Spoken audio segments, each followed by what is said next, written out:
Hey everyone, welcome to another video. So in this video, we'll try and understand the concept of insurance on your FDs or fixed deposits, which is not a new concept. It's been there for a very long time, but this insurance part is lesser known by a lot of people. Typically, fixed deposits or FDs has been the most favorite type of investment for a very long time for a lot of people. One, because of the safety it offers, and number two, because of the steady returns it gives year on year. You still have in India public sector banks, scheduled banks giving you FD interest rates in the range of 7 to 7.5% per annum. You still have private financial institutions giving you 8.5% FD rate and all that. Secondly, in your financial planning journey, the third most important step after you buy a life insurance and health insurance is to basically have some emergency funds, which is said to be 3 to 6 times of your monthly expenses to meet any emergencies or contingencies. And a lot of people move towards FDs to have these emergency funds parked. But today's video is not on the hits and misses of FDs or the disadvantages or advantages of FDs. It is on the concept of insurance that you get as a coverage for your FD account. So you have Deposit Insurance and Credit Guarantee Corporation, which is basically a subsidiary of the RBI, giving you this coverage of insurance on your FD account. So how this works is that if you have, let's say, 3 FD accounts in a particular bank, and that's different amounts, tomorrow if the bank fails, then you get a guaranteed amount of rupees 5 lakhs, which is basically the insurance coverage per depositor, per bank for your FD accounts.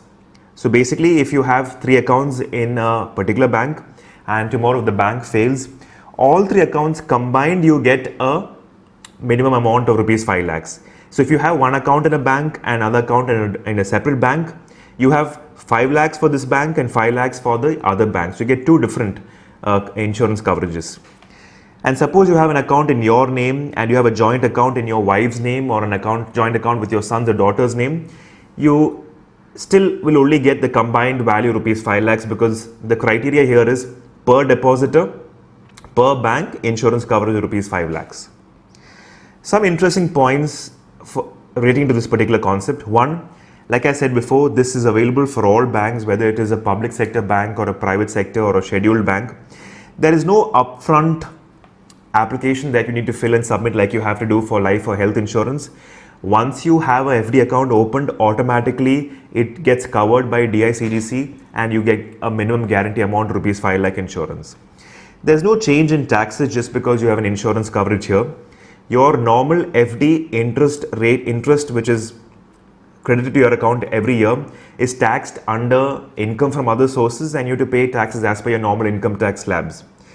You can also think of opening tax saving FDs. If you're in the old regime, you can think of opening tax saving FDs which has a minimum lock-in period because you tend to get a deduction under section 80C.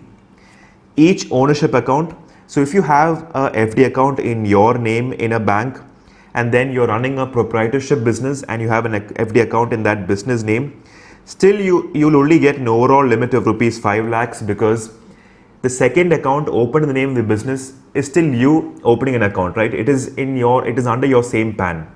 So because the PAN is same, it is per depositor, per bank, you get a combined coverage of rupees 5 lakhs. But if you open an FD account in your name and tomorrow your company, which is a private limited company, opens an FD account, then you get each individual rupees 5 lakhs because the PAN or the depositor names or the depositor type is different for these 2 accounts. Insurance you'll get in your hand, it takes a minimum period of 2 months because once the bank fails, then a liquidator is appointed to recover the claims.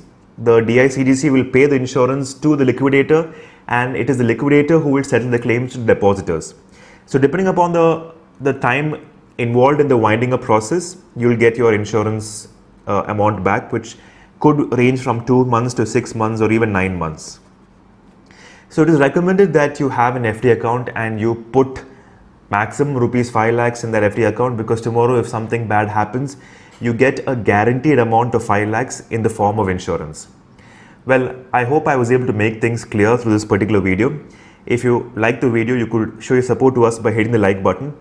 If you want more videos like these on a regular basis through way of notifications, you could also think of hitting on the subscribe button. Till then, I'll see you guys in the next video. Take care and thank you.